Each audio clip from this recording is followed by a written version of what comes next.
नमस्कार, मैं रचना शर्मा चढ़ती कला डैम टीवी देख रहे सभी दर्शकों का स्वागत करती हूं। आप देख रहे हैं हरियाणा के समाचार। समाचारों की शुरुआत से पहले एक नजर आज के मुख्य सुर्खियों पर।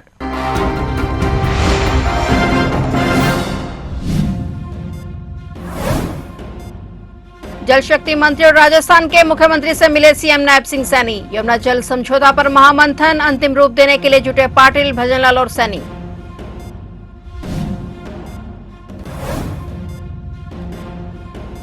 हरियाणा में दौड़ेंगी मेट्रो और नमो भारत। 33,000 करोड़ का मेगा प्लान तैयार, सफर होगा सुपरफास्ट।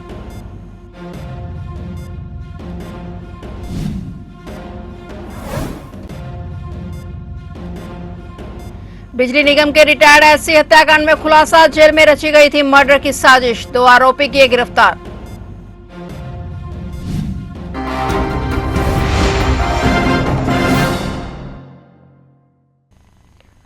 और अब समाचार विस्तार से।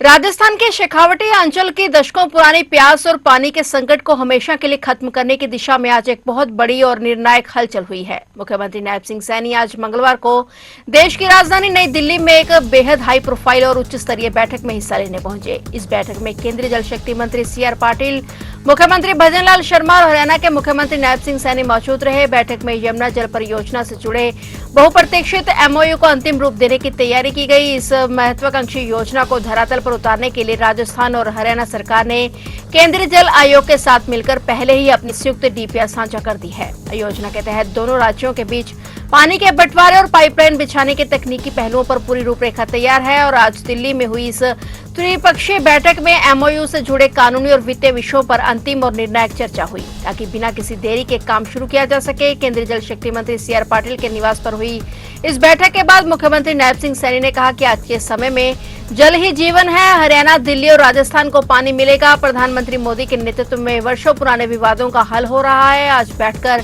परियोजना को आगे बढ़ाया गया है। जल्द प्रधानमंत्री के नेतृत्व में एमओयू होगा। आदरणीय सीआर पाटिल जी, हमारे केंद्रीय जल शक्ति मंत्री, लगातार जो बैठकें हो रही हैं उन बैठकों को लेकर के पानी की मैनेजमेंट, वो हर व्यक्ति तक पानी पहुंचे, उसको लेकर के बैठकें हो रही हैं। जैसा अभी चर्चा भी माननीय मंत्री जी ने किया है कि लखवार और किशाऊ रेणुका बांध, उसका ऊपर पिछले दिनों सहमति बनी है और जो वो पानी आएगा वो हमारे राजस्थान, दिल्ली और हरियाणा के लोगों को मिलेगा। उसको लेकर के कि वो पानी कैसे राजस्थान जाएगा, उसको लेकर के आज यहाँ बैठक हुआ है। और उसमें पिछले दिनों ये भी सहमति हुई थी कि जो बरसात का पानी है, बरसात का पानी जो बहा करके चला जाता है, उस पानी को भी राजस्थान में किस तरीके से पहुंचाया जाए, उसको लेकर के भी व्यवस्था पिछले दिनों खड़ी हुई थी।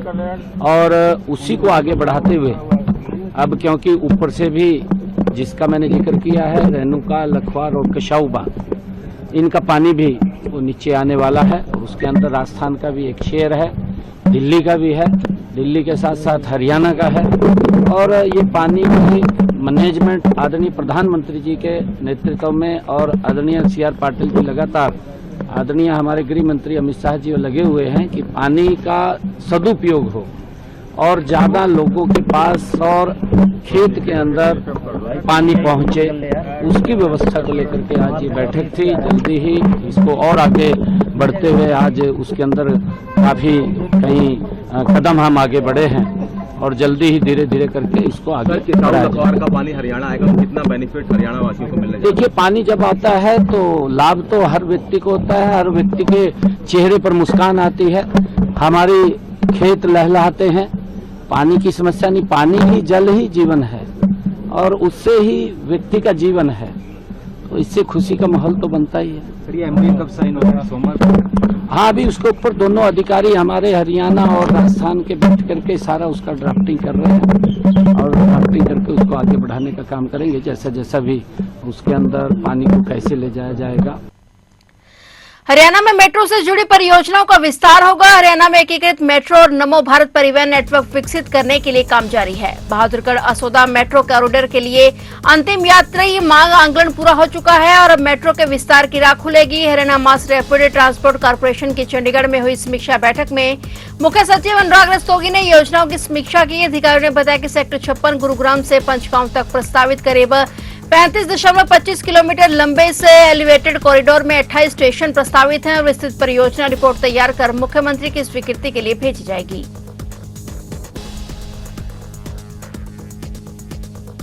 19 जून को जटलाना में हुई हत्या के मामले में अपराध शाखा 1 और अपराध शाखा 2 की टीमों ने संयुक्त रूप से कार्रवाई करते हुए 2 आरोपियों को गिरफ्तार कर लिया है। अतिरिक्त पुलिस अधीक्षक यमुनानगर आशीष चौधरी ने प्रेस वार्ता की। उन्होंने बताया कि इस मामले में 2 आरोपियों को गिरफ्तार करने में सफलता हासिल की है। आरोपियों को कोर्ट में पेश कर रिमांड पर लिया जाएगा। एडिशनल एसपी ने बताया कि आरोपी अजय कुमार के खिलाफ लूट और चोरी के 6 आपराधिक मुकदमे और आरोपी अंकित के खिलाफ लूट और चोरी के 4 मुकदमे दर्ज हैं, जो न्यायालय में विचाराधीन है। रिमांड के दौरान इस हत्याकांड के हर पहलू से गहनता से जांच की जाएगी।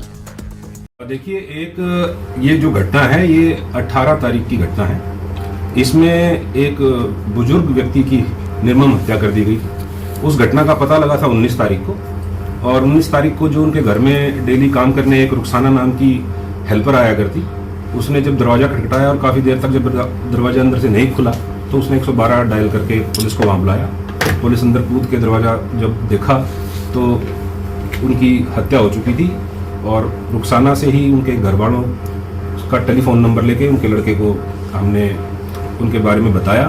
तो उनके लड़के के बयान पे हमने वो मुकदमा दर्ज किया 19 तारीख को, और उसी मुकदमा दर्ज करने के बाद, क्योंकि वो अननोन के खिलाफ था, जैसा कि आप जानते हैं कि पुलिस की जो तहकीकात है उसमें विभिन्न आयाम और उसमें एंगल होते हैं, तो हमारी जो भी टेक्निकल और जो हमारी ट्रेडिशनल पुलिसिंग है उसके हिसाब से सीसीटीवी वगैरह, कॉल डिटेल, टावर डंप के हिसाब से जो 2 हम आरोपियों के ऊपर बिंदु अपना कर पाए। वे 2 आरोपी हैं, एक तो है अजय जो पालाराम उनके फादर का नाम, और एक अंकित उनके फादर का नाम महेंद्र है। दोनों ये रहने वाले हैं गिहेड़ के, जो कि कुंजपुरा थाना और जिला अम्बाड़ा के रहने वाले, करनाल के रहने वाले हैं। और ये भी मैं आपको बता दूं कि इसमें जो ये अजय और अंकित हैं, इनके ऊपर ऑलरेडी अजय के ऊपर 6 मुकदमे दर्ज हैं ऐसी ही वारदातों के, लूटपाट और चोरी के, और अंकित के ऊपर भी 4 मुकदमे दर्ज हैं लूटपाट और चोरी। 12 जून की रात कलायत होटल में लूट के प्रयास और बलराजनगर कैथल में पिस्तौल की नोक पर स्कूटी लूटने की वारदात का फरार आरोपी आखिरकार सीआईए कलायत के हत्थे चढ़ गया। गुप्त सूचना के आधार पर सीआईए कलायत प्रभारी एएसआई मनीष कुमार के नेतृत्व में पुलिस टीम ने कीठाना क्षेत्र में घेराबंदी की, जहां संदिग्ध बिना नंबर की बाइक पर दिखाई दिया और पुलिस को देखकर आरोपी भागने लगा, लेकिन कीठाना जेंद रोड स्थित रजबाहा पटरी पर उसकी बाइक फिसल गई और वह नीचे गिर गया। आरोपी ने अवैध हथियार से पुलिस पर फायरिंग कर दी। पुलिस ने भी जवाबी कार्रवाई करते हुए फायर किया, जिसमें गोली आरोपी के दाएं घुटने में लगी और उसे मौके पर ही काबू कर लिया गया। गिरफ्तार आरोपी की पहचान निरंजन उर्फ माल्टा निवासी बुडनपुर सेक्टर 16 पंचकुला के रूप में हुई है। पुलिस ने उसके कब्जे से एक अवैध देसी कट्टा और वारदात में प्रयुक्त बाइक बरामद की है। घायल आरोपी को उपचार के लिए जिला नागरिक अस्पताल कैथल में भर्ती कराया गया है। मनीष एएसआई इंचार्ज है कलायत। आज हमें सूचना मिली थी कि निरंजन उर्फ माल्टा जो सारण डाबा खरक पांडुआ और बलराजनगर कैथल की वारदात में वांटेड है, उसकी किठाना एरिया में होने की इनपुट मिली थी, जो हमने यहाँ तलाशी ली थी, जो हमें वहाँ रेडा रोड पर मिला था। वहाँ से उसने बाइक पे था, बाइक के आगे भगा ली थी। यहाँ पर आके हमारे साथ मुठभेड़ हुई है, जो एक गोली मेरे लगी है, 2 बुलेट प्रूफ जैकेट में लगी है, बचाव रह गया है, और एक गोली नरेंद्र उर्फ माल्टा के पैर में लगी है। यहाँ उसको यहाँ से तुरंत यहाँ मौके से हॉस्पिटल में पहुँचा दिया गया है और उसका इलाज जारी रहेगा। आगे कार्रवाई यमुनानगर में एक बार फिर से तेज रफ्तार का कहर देखने को मिला। यमुनानगर के पुराना हमीदा मोड़ पर उस समय अफरा तफरी मच गई जब एक मोटरसाइकिल और ट्रक के बीच आमने सामने की भीषण टक्कर हो गई। प्रत्यक्षदर्शियों के अनुसार ट्रक की रफ्तार काफी तेज थी। टक्कर इतनी जबरदस्त थी कि बाइक सवार युवक सड़क पर गिर गया और ट्रक उसे बुरी तरह से कुचलता हुआ आगे निकल गया। हादसा इतना भयावह था कि मौके पर मौजूद लोगों की रूह कांप उठी। मृतक की पहचान 24 वर्षीय आदिल के रूप में हुई है, जो उत्तर प्रदेश के ढीका गांव का रहने वाला था। आदिल अविवाहित था और दूध बेचने का काम करता था और वह रोजाना की तरह सुबह अपने वाहन में दूध लोड कर उत्तर प्रदेश से हरियाणा के यमुनानगर सप्लाई देने आया था, लेकिन उसे क्या पता था कि यह सफर उसकी जिंदगी का आखिरी सफर साबित होगा। परिवार के के सपनों को पूरा करने निकला आदिल अब कभी अपने घर वापस नहीं लौटेगा। हादसे की सूचना मिलते ही हमीदा पुलिस चौकी की टीम मौके पर पहुंची। पुलिस ने शव को कब्जे में लेकर पोस्टमार्टम के लिए यमुनानगर के सिविल अस्पताल भिजवाया। वहीं हादसे के बाद ट्रक चालक मौके से फरार हो गया, जिसकी तलाश में पुलिस लगातार छापेमारी कर रही है। ये सूचना मिली थी एक ट्रक के साथ एक मोटरसाइकिल चालक का एक्सीडेंट हो गया, तो मौके पर पहुंचा। ये लड़का आदिल है जो दूध बेचने का काम कर रहा है। आदिल है डिक्का कला का। कितनी उम्र है? 30-35 साल हो गई। तो अभी क्या कार्रवाई कर रहे हो? वो नहीं रुकने का यार। अभी जो भी परिवार बयान देगा कार्रवाई करके मुकदमा दर्ज करेंगे उसका। हरियाणा के सभी जिला मुख्यालयों एवं उपमंडल कार्यालय में सप्ताह में 2 बार लगने वाले समाधान शिविरों में भारी संख्या में लोग आकर अपनी शिकायतों का समाधान करवा रहे हैं। यमुनानगर से जिला सचिवालय में आयोजित समाधान शिविर में लोगों ने अपनी समस्याएं रखी, जिसका मौके पर ही मौजूद अधिकारियों ने समाधान करवाया। सीटीएम पीयूष गुप्ता ने बताया कि सोमवार और बृहस्पतिवार को जिला सचिवालय में, इसके अलावा रादौर, मुस्तफाबाद और छछरौली के उपमंडल कार्यालय में भी समाधान शिविर लगाए जाते हैं, जिसमें मौके पर समस्याओं का समाधान का प्रयास किया जाता है। और इसके अलावा अगर किसी मामले में जांच अथवा अन्य कार्रवाई करनी है तो उसमें कुछ समय और लग जाता है। उन्होंने लोगों से अपील की कि वे अपनी समस्याओं के समाधान के लिए समाधान शिविर में आए और जिनका मौके पर ही समाधान किया जाएगा। ये समाधान शिविर हर मंडे और थर्सडे यानी कि सोमवार और गुरुवार को 10 से 12 बजे लगता है। जैसा कि आप देख सकते हो आज सोमवार है और 10 से 12 के बीच हम यहाँ पर डीसी ऑफिस में पहली मंजिल में कमरा नंबर 203 में यमुनानगर में बैठे हैं। इसके अलावा पूरे जिले में किसी की भी कोई भी समस्या है तो वो हमारे जिले में आ सकता है, यहाँ पर आ सकता है 203 में। इसके अलावा अगर उसे यमुनानगर दूर लगता है तो ये 3 STMs के यहाँ भी रादौर, छछरौली और बिलासपुर में आयोजित किया जाता है, तो वहाँ पर भी कंप्लेंट दे सकते हैं। जैसी कोई कंप्लेंट देता है वो कंप्लेंट पोर्टल पे ऑनलाइन चढ़ जाती है और इमीडिएटली सीएम ऑफिस में भी विजिबल हो जाती है और जब तक कंप्लेनेंट सेटिस्फाई नहीं होता तब तक ये कंप्लेंट हटती नहीं है। यमुनानगर में भारतीय किसान यूनियन चडूनी के बैनर तले किसानों ने केंद्र सरकार की प्रस्तावित भारत अमेरिका ट्रेड डील के विरोध में जोरदार प्रदर्शन किया। किसानों ने कन्हैया साहिब चौक से लघु सचिवालय तक पैदल मार्च निकालकर सरकार के खिलाफ नारेबाजी की। प्रदर्शन में सैकड़ों किसान शामिल हुए। किसान नेताओं ने चेतावनी दी कि यदि किसानों के हितों को नजरअंदाज कर कोई समझौता किया गया तो देश भर में बड़ा आंदोलन छेड़ा जाएगा।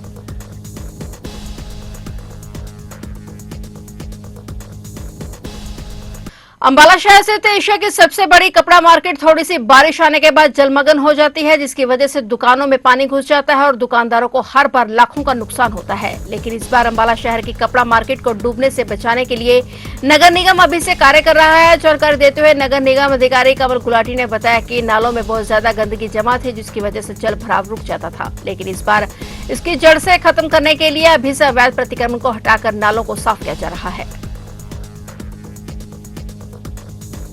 आज निरीक्षण किया जा रहा है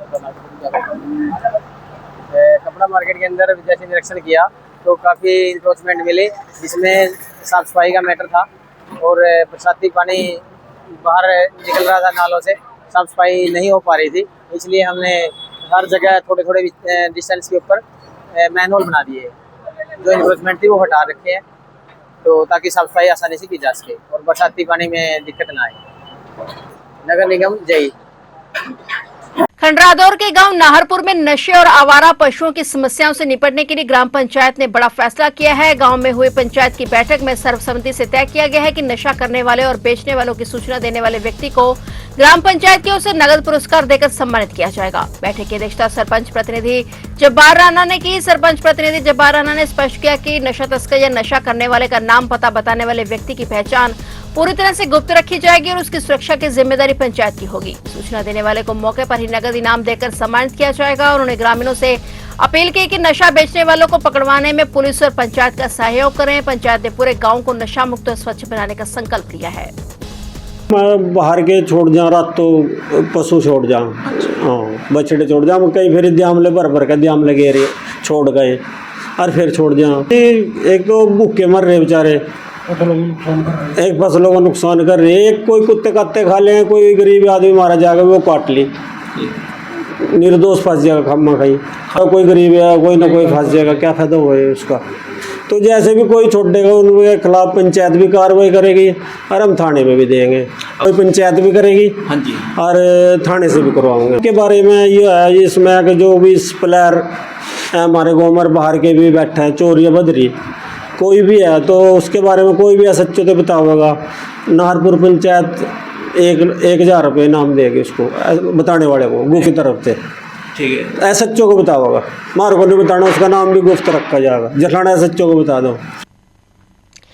जेबीडी कल्याण समिति द्वारा करनाल के अंबेडकर नगर चौक स्थित मंगल सेन सभागार के प्रांगण में श्यामा प्रसाद मुखर्जी की पुण्यतिथि की रसोई का आयोजन किया गया, जिसमें करनाल मंडल के सभी सदस्यों ने सेवा की और प्रसाद वितरित किया। स्वच्छ भारत मिशन के वाइस चेयरमैन सुभाष चंद्र ने बताया कि श्यामा प्रसाद मुखर्जी ने सदैव राष्ट्र को प्रथम स्थान और राष्ट्र के प्रति बलिदान न्यौछावर किया। उनकी पुण्यतिथि पर शहरी मंडल के सदस्यों द्वारा जेबीडी कल्याण समिति के साथ लंगर का आयोजन किया गया है। तो आप देख रहे थे हरियाणा के समाचार, और नए समाचारों के साथ फिर से हाजिर होंगे। तब तक के लिए देखते रहिए चढ़ती कला टाइम टीवी, और अब मुझे दीजिए इजाजत। धन्यवाद।